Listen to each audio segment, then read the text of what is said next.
Hey guys, Work here. Welcome back to Work the Trigger. Today, we're going to be covering this, the Archon Type B. Let's get to work.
Welcome back to the channel. Today we're going to be covering what is commonly thought of as kind of a revolution as far as polymer framed firearms goes. Polymer framed firearms have been stuck in a rut for quite a while. With Glock standardizing the format, we've had some varieties as far as things like grip angle goes, but the general design of them has stayed relatively similar. Nowadays we had some variants with guns like the SIG P320 with the removable chassis, but other than that, the majority of them are pretty standard.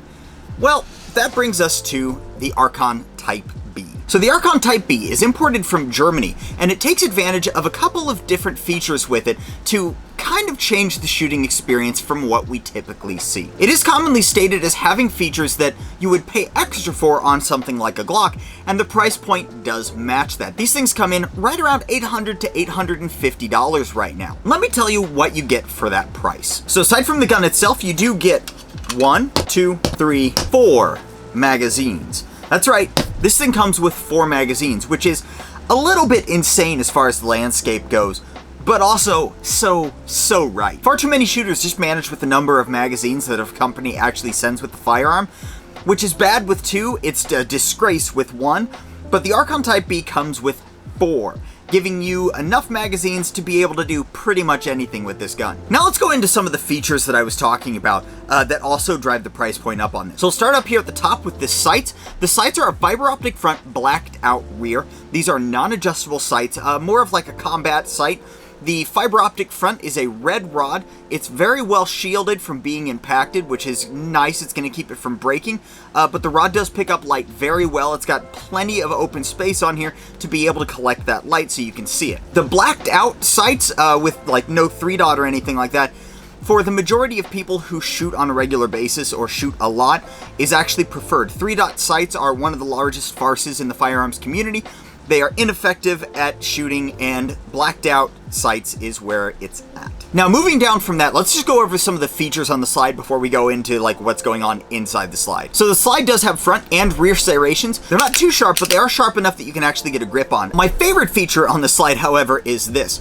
You can see this little divot here in the slide. That's the perfect spot to do front manipulations with, which I have kind of gotten into a habit of doing. A lot of competition shooting and a lot of dots on my guns has led me kind of to more manipulating the slide from the front. I like this. It gives you a really nice spot to be able to grab it and manipulate it from, and it catches your hand really nicely. The cocking serrations do wrap around this front edge to be able to pull in so that you can push down and in and really get a nice grip on that slide. Now, inside the slide is a little bit interesting. First of all, let me take this thing down. The takedown on it is kind of like a combination of a like a newer Striker Fired gun and like an older CZ75 gun. You've got a captured pin here in the spot where a slide stop would be on a hammer fired gun, and the slide just comes right off the front of it. And you can see the barrel on this thing is just a beefcake of a barrel. This thing is going to take some pretty nicely pressured rounds. You shouldn't have failures with the chamber area on this barrel. You'll notice here that it does have a Browning drop in it, but the drop on this isn't nearly like the drop on, say, a Glock. So what I mean by the drop, the barrel in most guns nowadays tends to drop at the rear to be able to pick up the next round easier. Well, the Archon, because of some of the features that it has that we'll get into here in just a minute, doesn't need to do that. It's already relatively in line with the top of the magazine. So because of that, the barrel drops like maybe a 1/16 of an inch. It's really not much. What that does is that actually gives you increased accuracy because you don't have to have the clearances in the gun itself to be able to clear that barrel tipping, and it makes the barrel lockup stronger. Now, touching on that, this thing is accurate. I was able to pull really tight groups with this thing for it being an iron sight gun. I'm not an iron sight shooter. I shoot a dot the majority of the time. I can shoot irons, but this thing is just, it's extremely accurate. The nice sights combined with a good trigger and that tight barrel lockup really lends itself to this being a relatively accurate gun. Continuing down from there, you'll notice the insanely high beaver tail or low bore axis, whatever you want to call it, that this gun has. And that is basically its highlighting feature. The thing that everybody wants to talk about is the low bore axis on this. Now, if you go back to our low bore axis myth video, you can see that what causes shootability isn't 100% bore axis. In that video, I compared things like a CZ, which has traditionally been spoken of as having that low bore axis, to something like a Glock, which you don't hear that term around. And actually, the Glock's bore axis is 1/8 to 1/4 of an inch lower than the CZ, but still the CZs tend to shoot better. Lots of reasons behind that, from the weight of the frame, to the reciprocating mass, to the spring rates, to the spring rate of the hammer even. There's a lot of different stuff that goes into that. But I will say that you can feel that with this gun. It does change the shooting experience from a Glock. Also, at the back of the frame, they do have this nub section. Now, this protrusion here is made to be able to tighten your grip on the gun via a mechanical method with the gun, rather than just relying on you to squeeze it. What it does is it presses down on this section. You can see when I push down on that, my thumb goes in. Same concept where they stick that there, and as you fire the gun and that recoil impacts the back of your wrist, it's going to tighten your grip. How it functions in shooting, not 100% sure if it works. I will say that you can feel that in shooting. It's not painful, but it can get uncomfortable after a while. Now, that low bore axis also is what gives us that high riding magazine. You can see how high this magazine rides in relation to the frame and the barrel, which is what makes it so that that barrel doesn't have to drop. Moving down from that, we've got another one of the features that a lot of the pro Archon anti-Glock guys kind of hop all over, and that is the trigger. So the Archon trigger is an actual metal shoe trigger, which is very nice. It does have a hinging design, but it's a hinging design that I haven't seen yet. It doesn't have the trigger safety tab like a Glock or a Canik or a CZ, and it doesn't have the hinging trigger like an M&P. This one, the entire trigger shoe actually shifts in the housing. The entire trigger shoe shifts with the bottom of the trigger shoe moving about 1/8 of an inch. Now, after that, you get just a little bit of creep, about 1/8 of an inch of creep. You hit a hard wall, and there's the brake. The brake does have a little bit of creep in it. It's not super hard, but it is better than like 90% of stock Glocks. Really quick, let's figure out the trigger pull weight on this thing. Okay, the trigger pull weight is just under 5 pounds. That to me is a pretty good trigger pull weight for what this is, which is basically a duty weapon. Much lower than that, and you're gonna run the risk of NDs. Much higher than that, and you're gonna run the risk of newer shooters not being able to accurately put rounds on target because of a heavy trigger. The reset on the trigger is nice, audible, and tactile. There it is. And it is right at the wall, so you don't have that retake up after the trigger resets. It's just back to pressure and the brake. Now, as far as use of this trigger, essentially I both love it and hate it.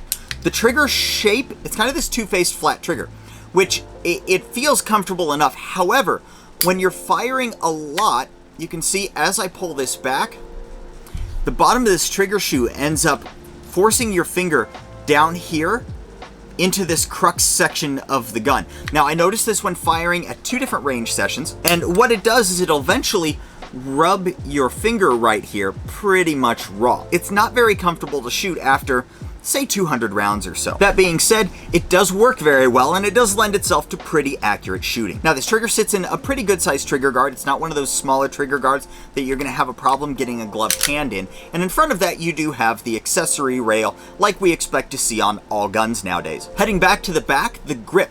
So the grip is very interesting. I am not a stickler when it comes to grip texturing, but I do like a nice hardy grip texture. I prefer the P10 over something like a Glock, the newer M&Ps over the standard original M&Ps, and Archon has done something kind of unique with that. So they've got a series of raised squares coming up out of the frame, and each one of those squares is angled in a different way depending on where they think that the force is going to be trying to pull the gun. For instance, the squares in the front of the frame are actually angled up coming out of the firearm this way. Now, the reason for that is, upon firing, the firearm is going to pivot. It's going to try to pivot on this point right here, meaning that this is going to be trying to slide up through your fingers. Placing that shelf on the top by pulling those squares out and tipping them out this way means that as it's trying to pull up, it's pulling through that texturing. It's actually a really unique way to do it that's not overly painful when you're holding the gun, but it does its job of gripping when the gun is trying to move out of your hand. Likewise, the rear is angled down because it's going to be trying to push down and through your hand, and the sides have both this way and this way to keep it from sliding or pulling out of your hand that way. It's actually really ingenious. I like the grip texturing on this. They did a very good job of making sure that it did its job without being painful. It's a common complaint with the P10 that it is too much stippling. I actually know people who have sanded it down a little bit to make it a little bit smoother. So this method right here kind of gets rid of that. Now, the magazine release on this is a swappable magazine release. It is not ambidextrous, but it is swappable. The nifty part is you can swap it without tools. You take a simple magazine, insert the magazine backwards into the gun, and the magazine release pops right out. You can see here the V section that the actual release slides in and out of. Then to get it back in, all you do is you line it back up with that hole, toss it back through that hole. Again, this is with that magazine inserted. Pull the magazine out, and it'll grab it again. Now, one thing about that magazine release is pressed 95% of the way in, not dropping the mag. You've really got to push it all the way down to be able to get that magazine to release. Now, you can excuse that by saying you're not going to inadvertently release the magazine. I say it's a pain in the ass to release a magazine, and with my tiny child hands... Carnies. What? Circus folk. Nomads, you know. Smell like cabbage. Small hands. I almost have to switch my grip to be able to release those magazines. Okay, so now let's go over actually shooting this thing. The Archon does shoot nicely. It is not, however, the revolutionary experience that I thought that I was going to get. You hear a lot of people talk about this thing like it is God's gift to guns.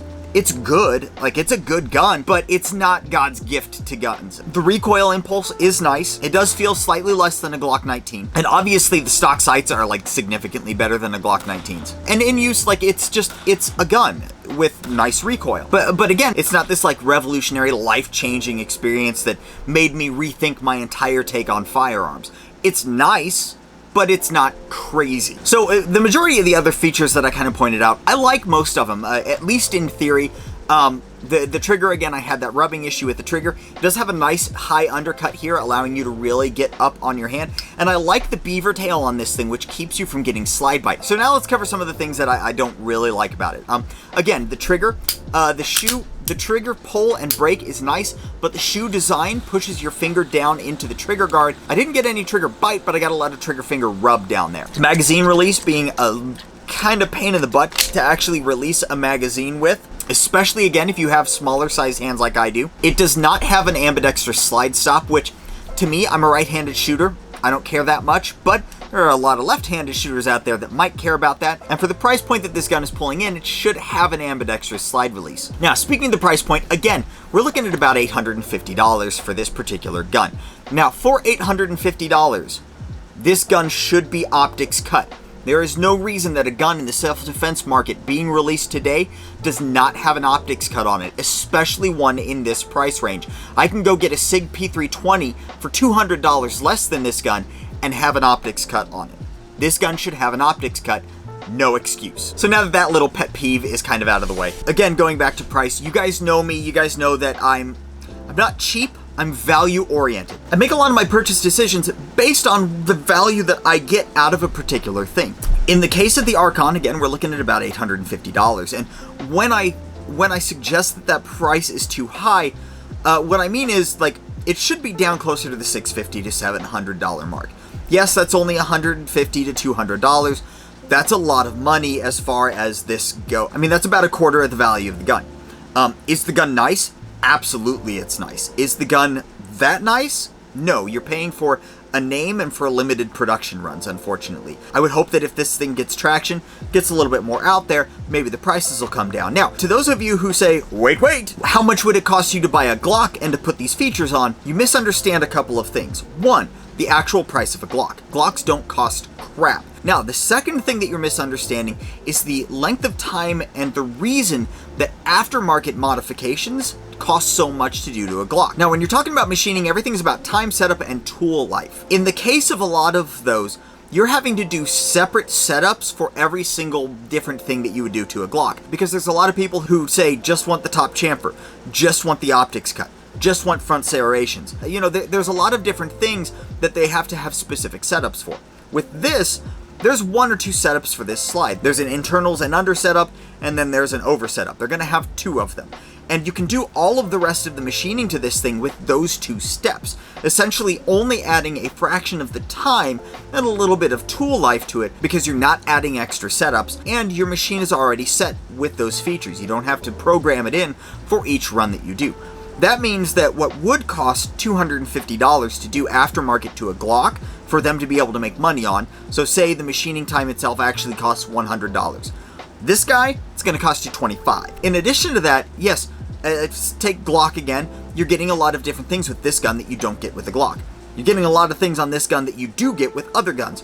Front sight serrations, decent sights, a decent trigger. These are all things that other companies have done for an affordable price, not $850. Let's admit it, this is a boutique pistol. You're paying that price to be a boutique gun owner. You're not paying that price to get like some extravagant thing. So, in my opinion, is it worth like $850? No, for me, that money can be better spent elsewhere. If you've got $850 though that you are looking to spend on a gun that's gonna set you apart and not make you a Me Too, this is a great option. You won't be let down with this gun. It's not going to underperform. It's gonna shoot accurately, it's gonna shoot comfortably, you get 4 magazines with it, but as far as being like blown away and this being worth it to the majority of pistol owners that buy something like a $450 CZ, a $550 Glock, a $600 SIG, is the extra $250 worth it? To be honest, it's not going to change how you shoot. So thanks for joining us, guys. That is my take on the Archon Type B, a very unique firearm that could set you apart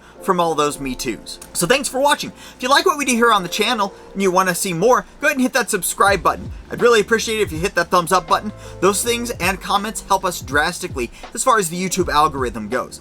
If you've got a Type B, want a Type B, or have a different opinion on the Type B from me, go ahead and write that down in the comments below. Remember guys, I appreciate every one of you, and until next time, do your research, get informed, and get to work.